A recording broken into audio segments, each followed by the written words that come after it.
not what they count. All those translate to activity. What change happened? How did you measure it?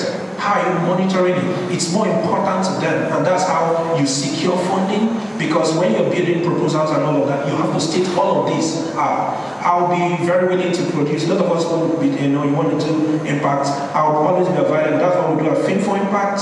Help you understand the structures, templates on how to design for impact.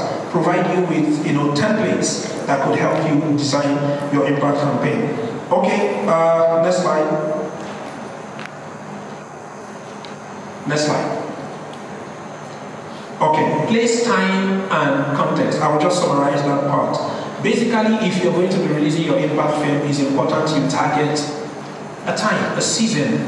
This is general for film, but also very important for impact film. So you're doing a film about the girl child. Why not target a season of the girl child, gender in the society? We know what happened like here in Nigeria. We know the significance of October 1. And now we also know the significance of October 20. What are you doing? You want to get attention? It's the easiest way to get attention. See, the film, if I'm president, currently is beginning to trail again. Why? It's the season. So I've been getting a lot of conversation, a lot of calls because of that film. And there's something about the film. Film can be very spiritual. I released If I'm President on the 20th of October 2018. That film premiered 7 p.m. 20th October 2018. So somebody slid into my DM on the day after NSAS, the Lekki experience, on October 2020, and said, this is exactly when this film premiered 2 years ago. The cabman that took me yesterday, by the time we're done, while we're riding, he said something. He said, a lot of people did japa. Things are getting bad. I said, but when COVID-19 happened, that was where a lot of people got into the stock market. That was when Zoom, we didn't know Zoom very well, but Zoom became popular because of that. So in troubling times, it's an opportunity for you to say something. And hear me, if you're an impact filmmaker seated here, and in this season you're not saying something, maybe you don't want to do impact. Because impact is about identifying a problem and trying to solve it, doing something to solve it. So if you're not doing something, it's a problem. Being an impact filmmaker is not waiting for someone to give you fund. No, start doing. And don't forget, people don't fund what you want to do. People fund what you're already doing. So nobody is going to give you money for what you're not doing already. So get on the track. The stories that we're telling today is that story about yourself. I realize that a lot of people do not know what they want, and that's why they haven't achieved a lot of the things that they want to achieve. And hence, we find ourselves in jobs that we don't like, marriages that we don't like, situations that we don't like, because we're focused mainly on the things we do not want, rather than the things that we do want. And most times, we don't know what that is, okay? So, my first W, and the story that we're going to talk about, like I said, is you. So, we're going to be creating that personal story today. I know that you aren't expecting this, but we're going to not just create it, but we're going to visualize it as well. So I'm not just a speaker. I'm going to have you see that powerful story about yourself today. Who's up for that? Yes? Awesome. So now, this is the first question I believe that anybody should ask. What happened? So you're gathering information, for the projects. You're writing the script. So what do we do? What am I trying to create? Is it an empowering story? Is it an impactful story? What is the story about? What are the consequences of the story? What does this mean to the reader? What do I want people to feel when they read the script? What is the outcome of what I'm about to write, create, produce, or start? What are we about to, is it an empowering story? Now, I implore you that the story that you tell about yourself is an empowering story and not a disempowering story. Now, as they say, and I'm sure we've heard it, life is a stage. Have we heard that before? And we're all actors, right? And because that's the case, we definitely, like I said, need to create stories that not just empower us, but impact the people around us as well. So, what Yes. What is your story going to tell?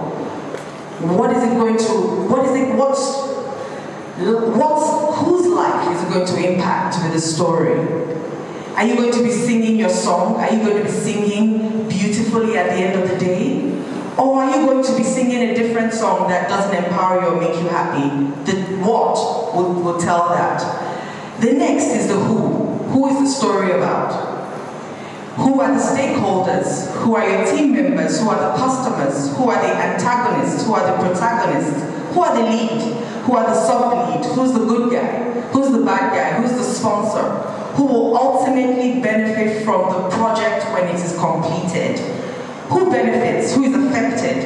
Who loses in this situation? You are the star of the movie that we're going to create today. So, what are you writing? So we said, what are you writing? What story are you writing? And now, who is the story about? Who are the leads? In this particular incident, you are the lead. When did it take place? When did it happen? What's the time of the day? What month? What year? When was the last update? When can you expect to learn more? When will the effects be felt?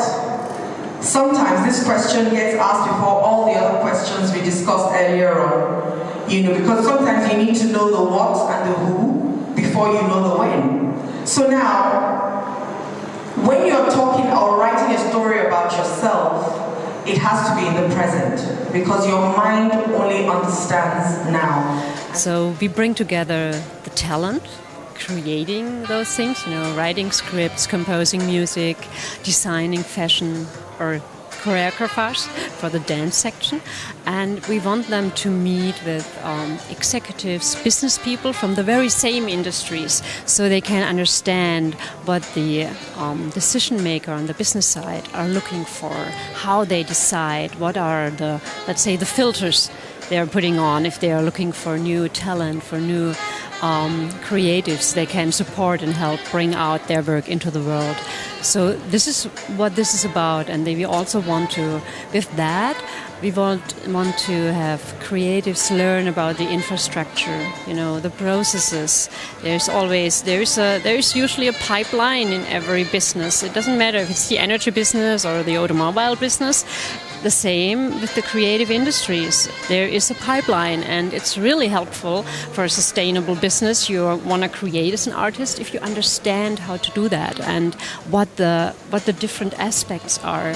And we want to have that conversations. You're gonna have those conversations, and then from that we want to make a call to action so that we see, that we learn what is needed here in Nigeria, what is needed, what can we learn from other places that have already established such a solid infrastructure, but also what is specific about Nigeria, because it's everything, every solution you bring anywhere, it needs to be customized, it needs to be working for the people that are really living and working there. It's not about just copying something, but it's having those conversations and exchange. So listen, it's the very right time. And this is just the beginning. The Africa Creative Market is something that's supposed to come every year and becoming more and more distinct and also diversified in the different sectors. And there is, with COVID and with the digitalization, so much change has happened all over the world. And this also has an impact on the industries, on the pipelines of the industries, how you can distribute your product, no matter which creative sector it is from. There's a lot of potential in online, anything.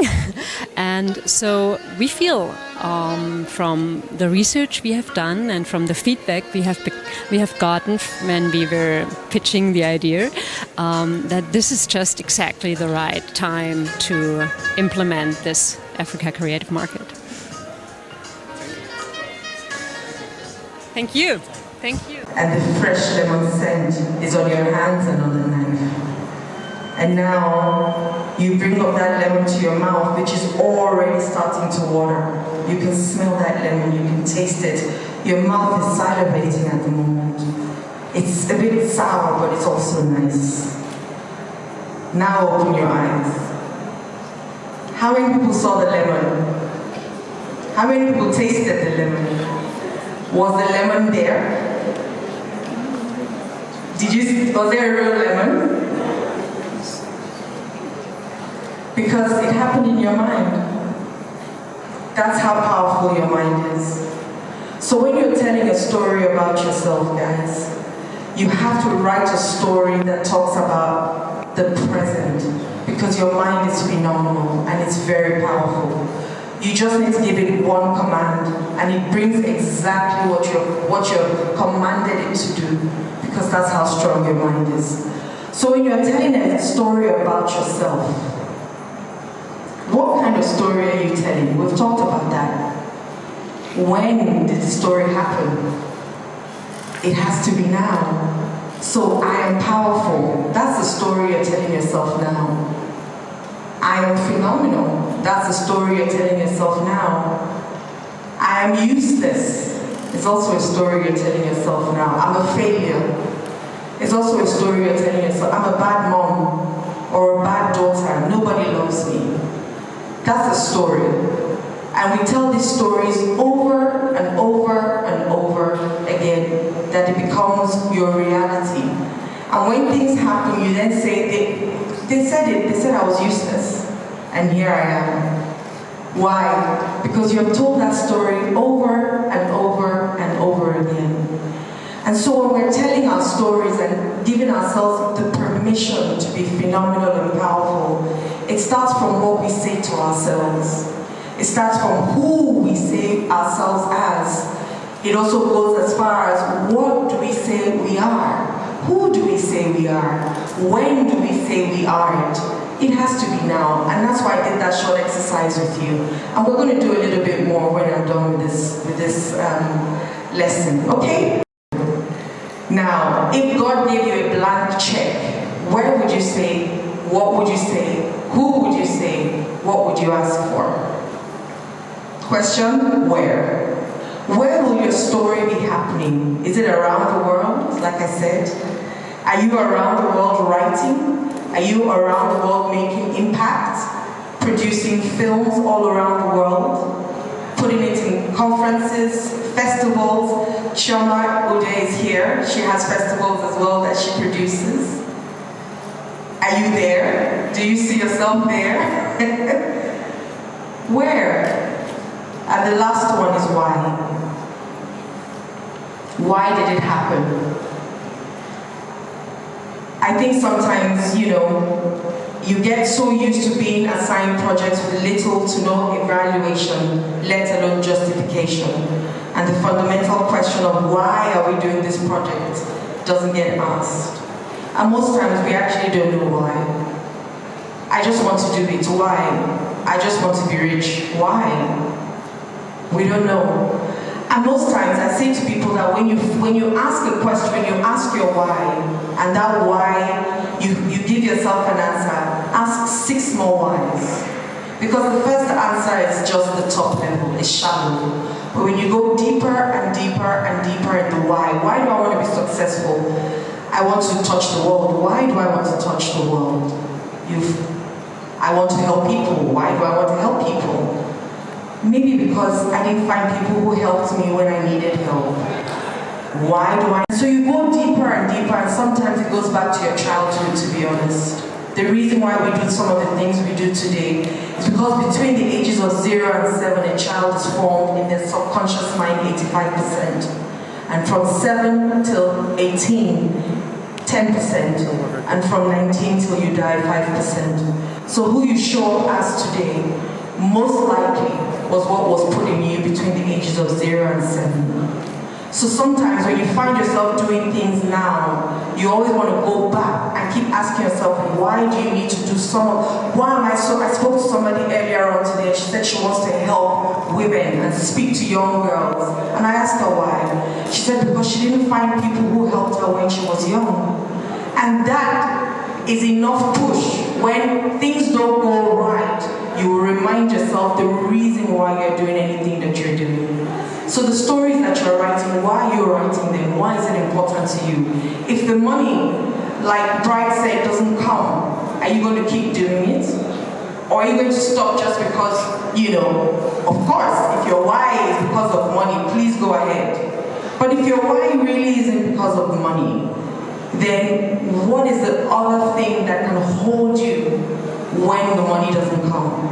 As a child, I didn't feel like anybody wanted me. And nobody told me that they didn't want me. This was just me deciding with myself that nobody liked me or wanted me. I was in between 4 children. I was a middle child. I was in the first. Neither was I the only girl. Neither was I the only boy or the last child. So I just assumed that nobody liked me or wanted me. And of course, situations started to happen for it to be established in my heart that nobody wanted me as a child. So the reason why I'm doing what I do right now, because I think therapy found me. The reason why I do it now is because now I'm able to give a voice to other women and men who want to drop the stories and drop the trauma of their childhood and become better people and wholesome people in the world today. And that's the only reason why I'm doing what I'm doing, because if I can but make one person smile and make one person live in a better way than they used to, then I would have done my job on earth. That's my reason why. Hey, my name is Chika Dibia. I'm a filmmaker. Yeah, I'm a filmmaker. I'm an impact filmmaker, basically. So, Ms. Chika, what has been the experience with ACM, Africa Creative Market, so far?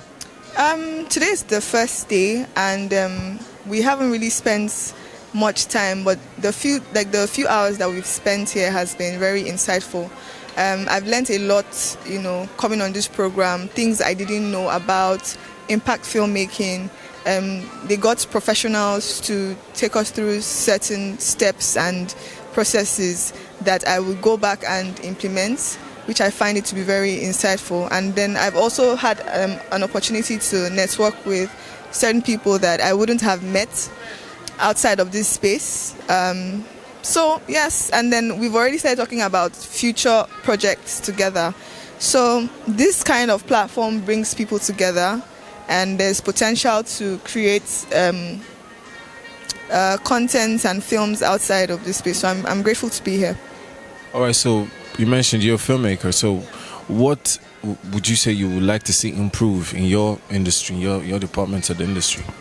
I think the education of filmmakers is something that is very, I feel like would be important.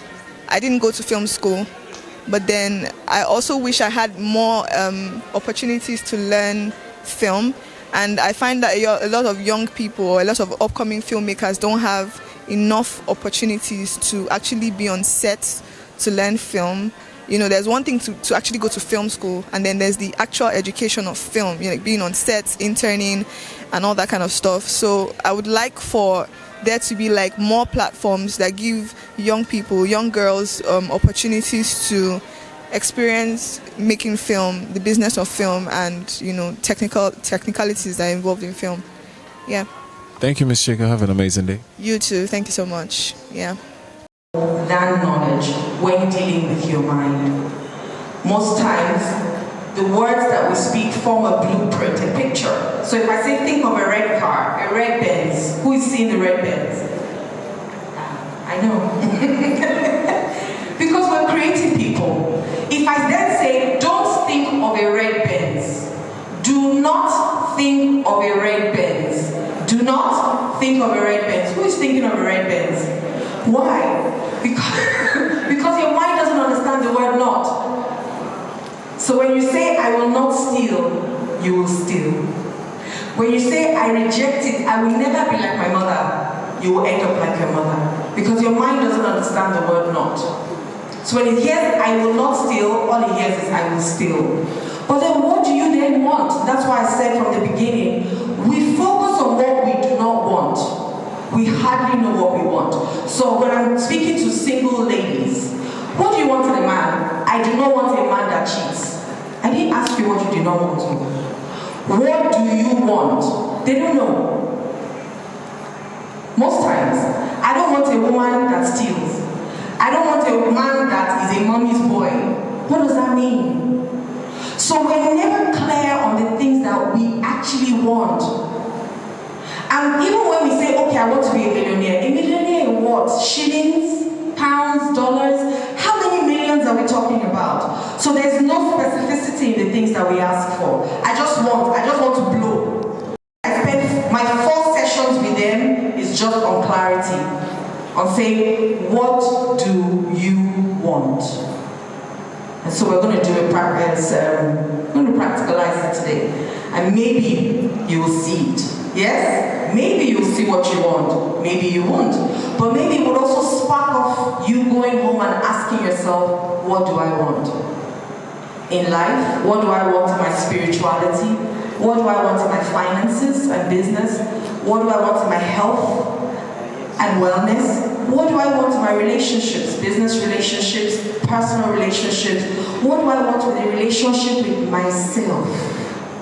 Because you cannot give what you do not have. So if you haven't got love, you cannot give love. And as they say, hurt people hurt people. So when you hurt other people too. Yes? So, you're going down step 7 and 6. And you're going deeper. And you're going down step 5 and 4. Going deeper into an awareness of yourself, and you're taking step 3.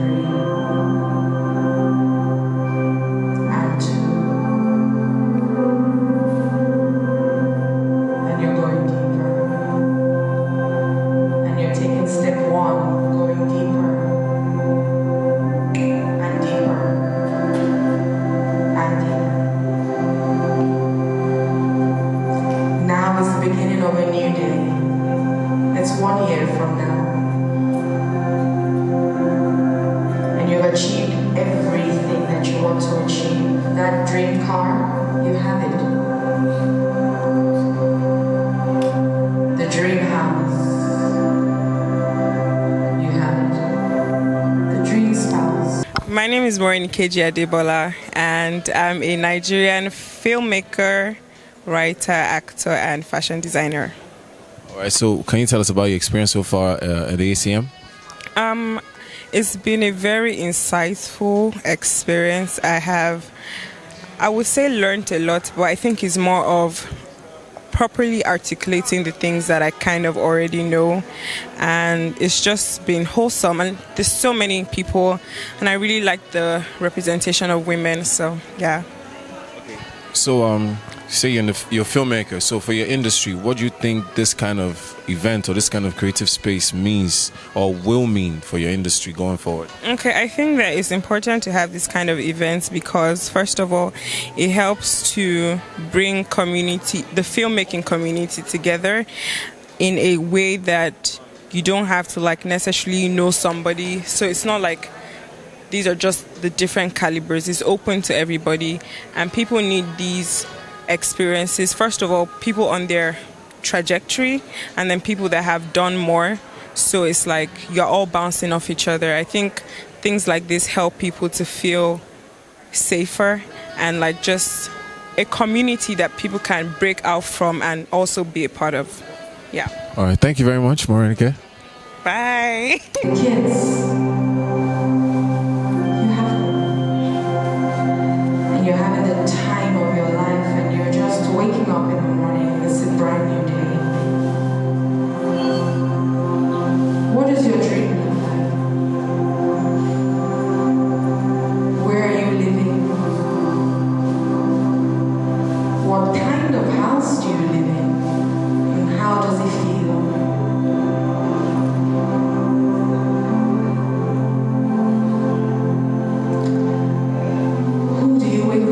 So the African creative market, this is the first year, like we all know. I'm personally interested in the fact that, or excited about the fact that this is happening now, because I think that, we're ripe for it, I think it's time for Africa, Nigeria in particular, to meet the world. We're ready. So what do I expect this to ripple into or grow into? I want it to grow into a space where we're in Brazilian series and television and film, we're in American films, we're in European films. We're able to show the world the talent that we have, not just the cast, but also crew, because generally, I've worked in the industry for about 17 or 18 years now, and I've seen how people have grown. So for me, I think it's time to, I think it's late, but we're here now, we're happy it's happening now, and I see it grow in leaps and bounds, and we're in all kinds of festivals all around the world in a very short period of time. Thank you, Ma. You're welcome. Impact, stories that create impact, and what that is like in the spaces that we occupy individually. And so I'd like to start by just asking, because I feel like impact is such a big word, and it's also such a buzzword in this time. Everyone's talking about impact, everyone is motivated by impact, and everyone wants to create impact, but what does it really mean? So I'd like to first start with Toda. Can we have the mic? Yes, Toda. Because Toda is in the music space. What do you define as impact? For us, we're focused on working with creatives that use their platforms for activism. So impact will be things that they are not necessarily being paid to do, but they're passionate about. It could be gender-based issues, it could be civil rights or advocacy on issues that are around youth participation around elections. Something that we're working on right now presently. It's anything that using their platforms to just impact their audience in a way that changes perception on issues or getting people involved or mobilizing things like that. Okay. Yeah. I think, I've been thinking about this word as, you've been talking about it and on the previous speakers. And one of the things that I realized is I don't necessarily work from the idea that, I want to create impact. However, I also have had to learn the hard way and had to recognize that just my presence as a Black woman in the film industry and the television industry, no matter what I do, good or bad, positive or negative, is impactful.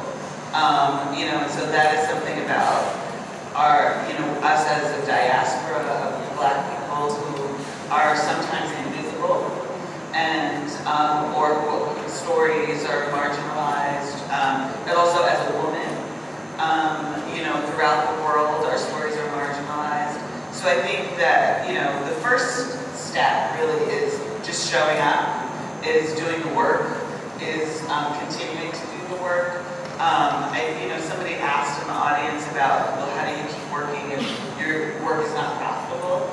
And I think that, oftentimes, if you can look at some of the most successful filmmakers, their first things weren't profitable. It really is about trying to find a way to keep going, to keep making work, even if it's at a smaller level, to find your voice and to keep going until you do make that impact that you're looking for. I don't know if that was exactly your question. Yeah, absolutely. Okay, we're going to go into Chiomana. Here you go. I'm going to give you a little story about impact for me.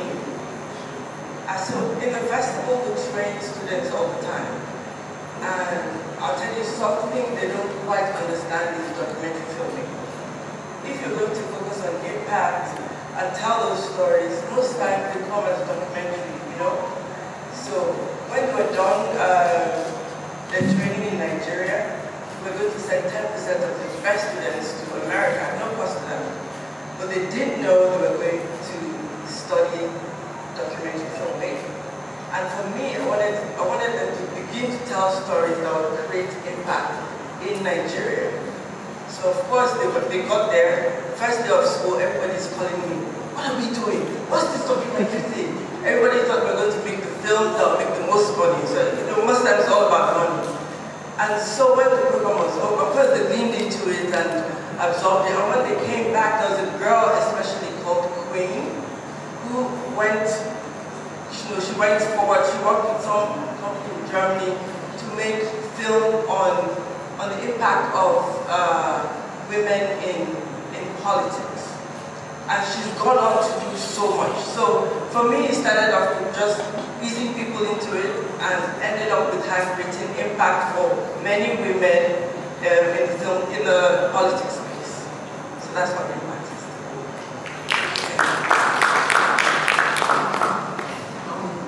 Yeah, I think from my perspective, if you want to make impact, you kind of have to connect with people and to reach them emotionally and also in a way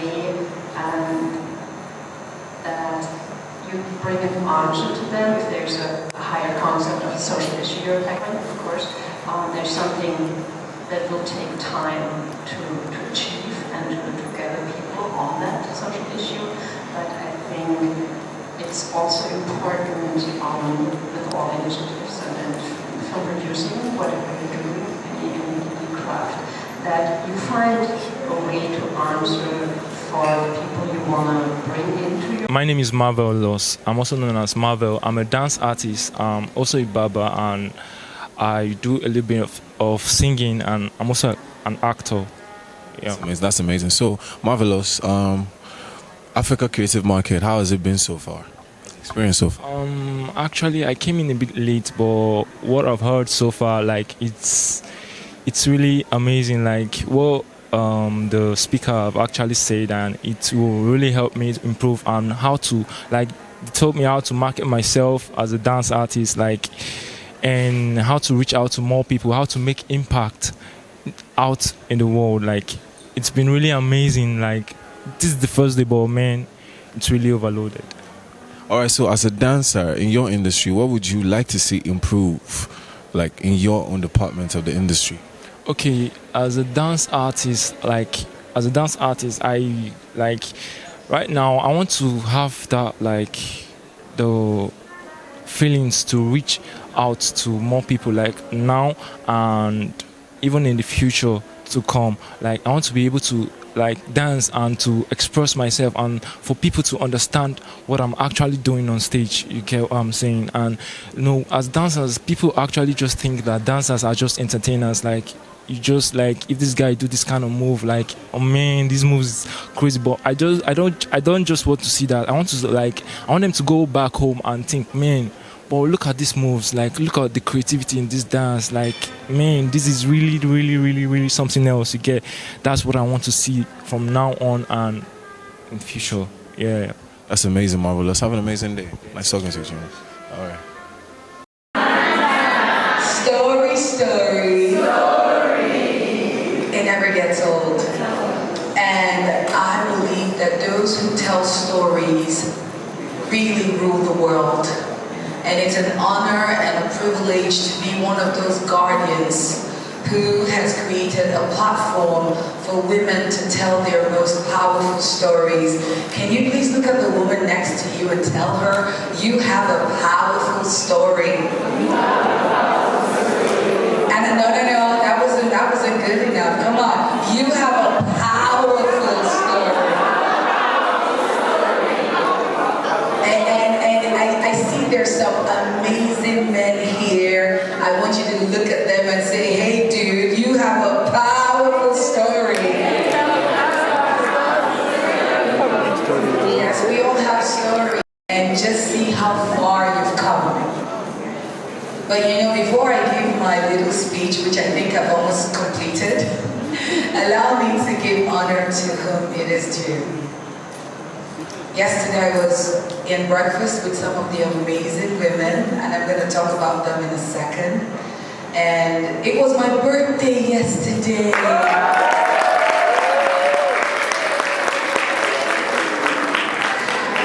Yesterday I turned 44. And for a second, I want you to look at the screens on the left and on the right.